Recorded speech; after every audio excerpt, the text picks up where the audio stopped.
Aleluya. Gloria a Dios. Gloria al Señor. La canción que acabamos de cantar expresa una realidad espiritual que debe ser nuestra realidad, hermanos. Como hijos e hijas de nuestro Dios, la de establecer nuestra vida bajo el señorío de Jesucristo, con nuestra mirada puesta en Él, con nuestro espíritu, alma y cuerpo rendidos a la voluntad de Dios. Una realidad que significa también habitar al abrigo del Altísimo y morar bajo la sombra del Omnipotente, que es el lugar más alto, más grande, más seguro y más confiable. Ciertamente ahí queremos permanecer rodeados de la gracia, del amor, del favor, de la misericordia y del poder de nuestro buen Dios. Bendito sea el Señor. Que así sea, mis hermanos. Que nuestro altar espiritual esté ardiendo permanentemente, inflamado con el fuego del Espíritu Santo, consumiendo todo aquello que no le da la gloria, la honra al Señor, aquello que no está en línea con la voluntad soberana de nuestro buen Dios. Y a la luz de su palabra queremos transitar día a día, porque escrito está que esta palabra del Señor es lámpara a nuestros pies y es lumbrera a nuestro camino. Que Dios, a través de su Espíritu, nos encamine siempre por sendas de justicia, por amor de su nombre. Lindo tiempo, mis hermanos. Buena celebración. Que Dios nos ayude, nos honre con su presencia y que ilumine nuestra mente y nuestro corazón con la luz de su palabra. ¿Ya? Ahora vamos a continuar con nuestro estudio del sermón que Jesús predicó en una montaña cerca del mar de Galilea y que se conoce como el Sermón del Monte, que está registrado en los capítulos 5, 6 y 7 del Evangelio según Mateo. En total son 111 versículos que contienen la enseñanza y la doctrina de Jesús, que es la base, que es el fundamento de su iglesia, el cimiento, el soporte de la iglesia cristiana. Entonces, bien vale el esfuerzo, la dedicación y el tiempo que invertimos en leer, en estudiar, en interiorizar, en memorizar y en meditar estas enseñanzas, ¿ya? Y haciendo un rápido recuento de lo que hasta ahora hemos estudiado, hemos visto ya el bautismo de Jesús con la manifestación gloriosa de la Trinidad, el Padre, el Hijo y el Espíritu Santo. Luego, la tentación de Jesús en el desierto, saliendo del desierto en el poder de Dios, el llamamiento de los primeros discípulos y el inicio del ministerio de Jesús. Hemos visto también las bienaventuranzas, que son las cualidades y las características que deben tener todos aquellos que dicen ser discípulos del Señor. Luego vimos también la condición de los discípulos en relación al mundo, es decir, la de ser sal de la tierra y ser luz del mundo, que tiene que ver con nuestras palabras, con nuestras acciones, con el testimonio de nuestra vida cambiada por el poder de Dios, el Espíritu Santo y la renovación de nuestra mente a través de la palabra del Señor. Luego vimos la posición, la postura de Jesús en relación a las enseñanzas de la ley. Y precisamente empezamos a desarrollar los 5 peros de Jesús a esta ley.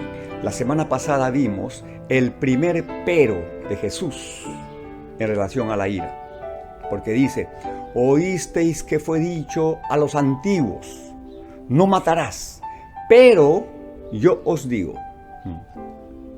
Y hoy vamos a ver el segundo pero de Jesús en relación al adulterio. ¿Ya? Así que abran su mente y su corazón, que estén permeables a la exposición de la palabra del Señor. Dice así el Evangelio según Mateo, capítulo 5, versículos 27 al 30.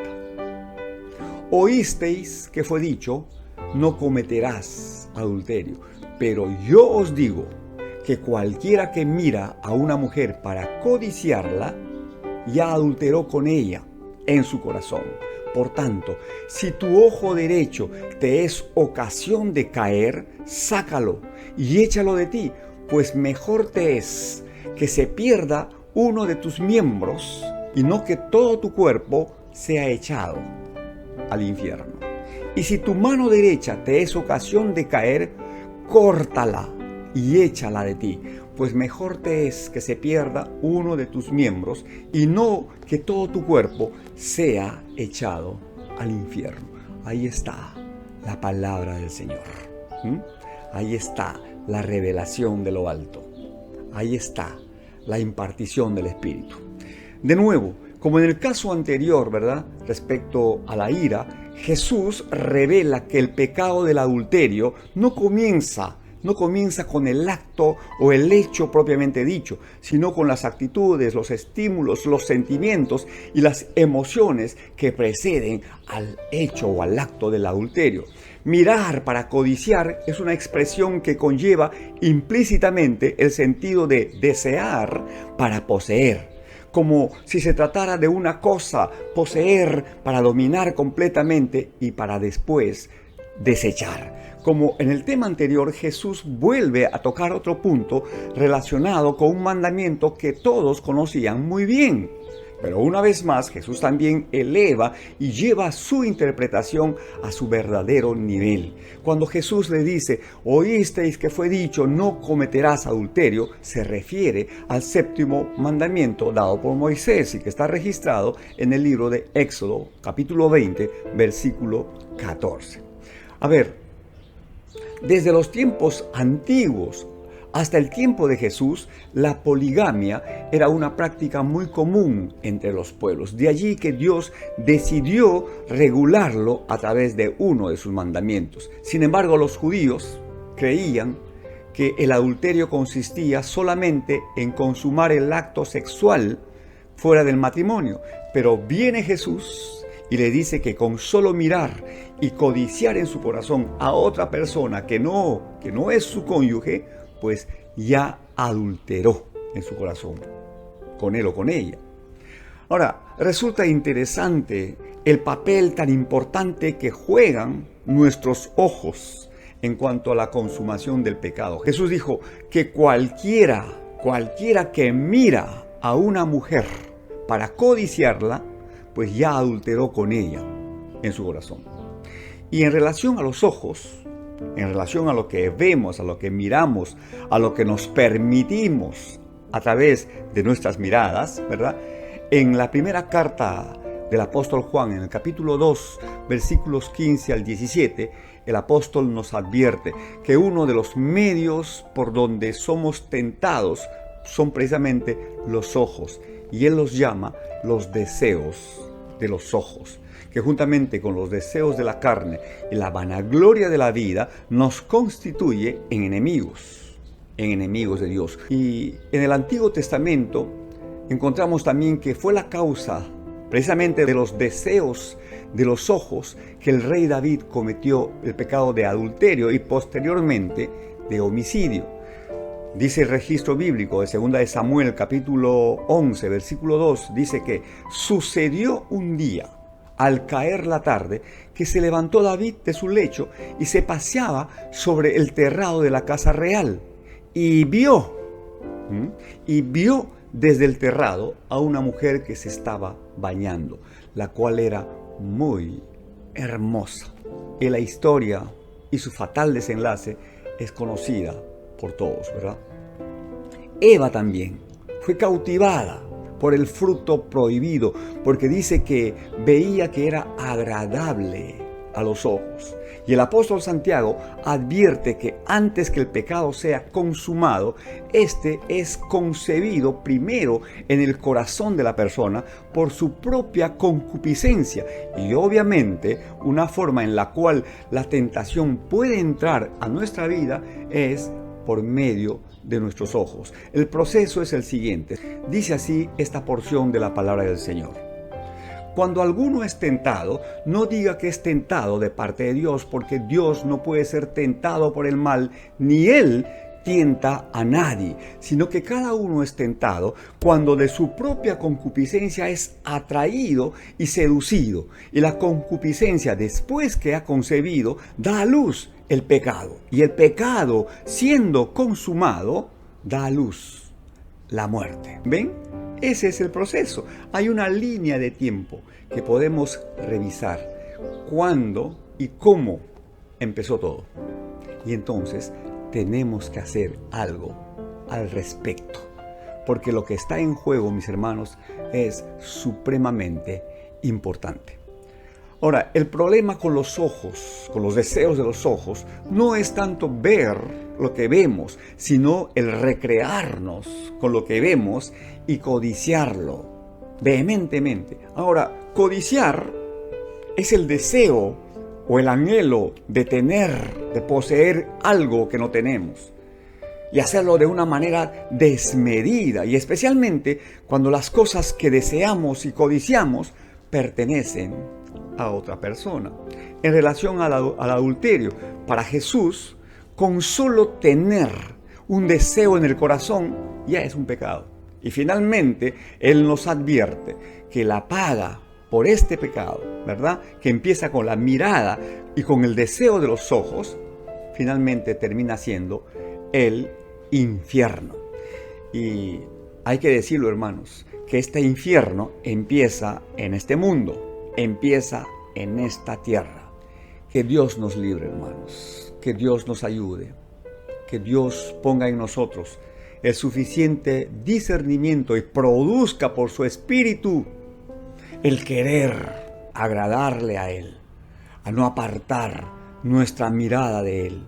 Nos ayude a frenar nuestros impulsos para que cuando la tentación aparezca podamos correr al trono de la gracia y exponer delante de Dios nuestra insuficiencia, nuestras debilidades y nuestra incapacidad delante de Él, para que Él nos asista y nos dé el poder para soportar la tentación, para que habiendo terminado todo podamos estar firmes y finalmente recibir la corona de vida que Él ha prometido para los que le aman. El remedio, mis hermanos, está en la palabra del Señor, que es precisamente espada de doble filo que penetra hasta partir el alma, el espíritu, coyunturas, tuétanos, y discierne los pensamientos y las intenciones más profundas de nuestro corazón, exponiendo aquellas motivaciones por las cuales vamos a ser juzgados en el día postrero.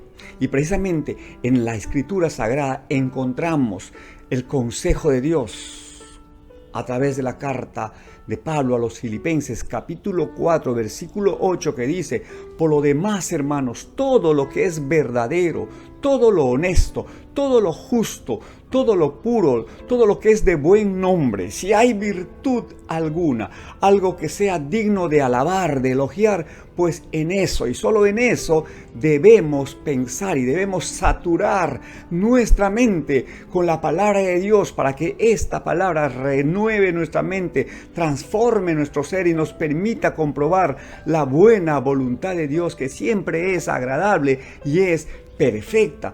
Pablo también nos aconseja a llevar todo pensamiento cautivo a la obediencia de Jesucristo. ¿Quién puede entender sus propios errores? Decía el salmista. Líbrame, Señor, de aquellos que me son ocultos. Preserva también a tu siervo de la soberbia, que no se enseñoree de mí. Entonces seré íntegro y estaré libre de gran rebelión. Bendita, bendita y poderosa palabra del Señor. Pero también, mis hermanos, además de tener un encuentro personal con el libro de la vida, ¿verdad?, tenemos que examinar bien la compañía que nos rodea. Es decir, que sean personas de fe, personas crecidas en lo espiritual, personas temerosas de Dios y maduras en lo natural y en lo espiritual. Debemos tener especial cuidado de buscar a aquellas personas que claman al Señor con todo su corazón, ¿ya? Y buscar establecer amistad saludable con estas personas. Amistades que nos puedan ayudar mediante la oración y, por supuesto, a través del consejo sabio trazado según la Sagrada Escritura. Todo esto para ayudarnos a mantenernos firmes en nuestra decisión de agradar a Dios y de huir de las bajas pasiones y de los desenfrenos que son comunes de manera natural a todos los seres humanos. Amén. Entonces, mis hermanos, hay que tener especial cuidado, hay que ajustar la lupa a la hora de considerar a las personas con las cuales consumimos nuestro tiempo, a través de conversaciones edificantes, a través de palabras que nos desafían, pero más que palabras, a través de testimonios de vida que nos retan a ser mejores, ¿ya? A ser mejores. Buscar personas que como siervos o siervas del Señor estén dispuestos y dispuestas a extender su mano para ayudarnos, para socorrernos, para levantarnos, para abrazarnos y para protegernos. Gloria al Señor. No abundan, pero están allí. Es cuestión, repito, de afinar la lupa para buscarlos con cuidado. Y hay que tener en cuenta que estas personas no siempre nos van a decir lo que queremos escuchar. Enhorabuena. Que lo que nos digan y que esté en línea con la palabra del Señor nos redarguyan, contristen nuestro corazón por último, ¿sí? Que hagan pues la labor que hizo el profeta Natán cuando fue a confrontar al rey David en relación a su pecado que había cometido con la mujer de Uría, Betsabé. Vean la historia y aprendan de allí, aprendamos de la historia, ¿verdad? La enseñanza de vida que necesitamos para estar libres de este terrible pecado. Y como palabras finales, mis hermanos, consideremos también, ¿ya?, lo que dice el Evangelio según Juan, capítulo 8, versículos 3 al 11, donde leemos: Entonces los escribas y los fariseos le trajeron a una mujer sorprendida en adulterio y poniéndola en medio le dijeron: Maestro, esta mujer ha sido sorprendida en el acto mismo de adulterio, y en la ley nos mandó Moisés a apedrear a tales mujeres. Tú pues, ¿qué dices? Mas esto decían tentándole para poder acusarle.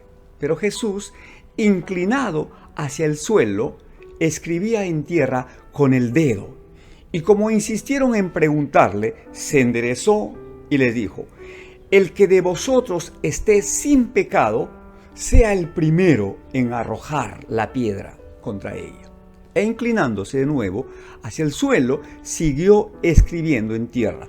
Pero ellos, al oír esto, acusados por su conciencia, salían uno a uno, comenzando desde los más viejos hasta los más postreros. Y quedó solo Jesús y la mujer que estaba en medio. Enderezándose Jesús, y no viendo a nadie, sino a la mujer, le dijo: Mujer, ¿dónde están los que te acusaban? ¿Ninguno te condenó? Ella dijo: Ninguno, Señor. Entonces Jesús le dijo: Ni yo te condeno. Vete y no peques más. Bendita palabra del Señor. Bendita palabra de nuestro Dios. El que tenga oídos para oír, pues que oiga. ¿Ya? Miren, en esta porción del Evangelio se pone en evidencia la eficacia y el poder de la ley del Espíritu de vida que debe regir nuestras vidas y nuestra conducta cada día, mis hermanos. Al respecto, esto es lo que dice Gálatas 5:16 al 24.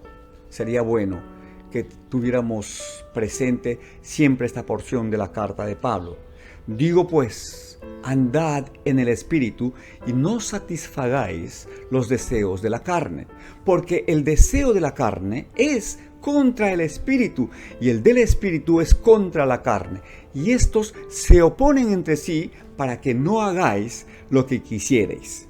Pero si sois guiados por el Espíritu, no estáis bajo la ley, y manifiestas son las obras de la carne, las cuales son adulterio, fornicación, inmundicia, lascivias, idolatrías, hechicerías, enemistades, pleitos, celos, iras, contiendas, disensiones, herejías, homicidios, borracheras, orgías y cosas semejantes a estas, acerca de las cuales os amonesto, como ya os lo he dicho antes, que los que practican tales cosas no heredarán el reino de Dios, mas el fruto del Espíritu es amor, gozo, paz, paciencia, benignidad, bondad, fe, mansedumbre, templanza, y contra tales cosas no hay ley. Pero los que son de Cristo han crucificado la carne con sus pasiones y sus deseos. Amén. Entonces, mis hermanos, para terminar esta reflexión, cada día, antes de empezar cualquier cosa, ¿ya?, tengamos un tiempo, el mejor tiempo, el de mayor calidad, a solas con Dios, para desarrollar la disciplina de la oración y del estudio y meditación de la palabra del Señor. Es la única manera de mantener nuestro ser interior fuerte y preparado, y sobre todo conectado con el Espíritu Divino, para poder enfrentar con solvencia y con respaldo de lo alto las pruebas, las tentaciones y las presiones del diario vivir. Ahí está. Listo, mis hermanos. Fin de la reflexión. Que Dios bendiga su poderosa palabra y que nos ayude con su Espíritu a ponerla por obra, a obedecerla, ¿sí?, por sobre todas las cosas. Amén. Nos vemos, si el Señor así lo permite, la próxima semana, ¿ya? Que estén bien, mis hermanos. Adiós.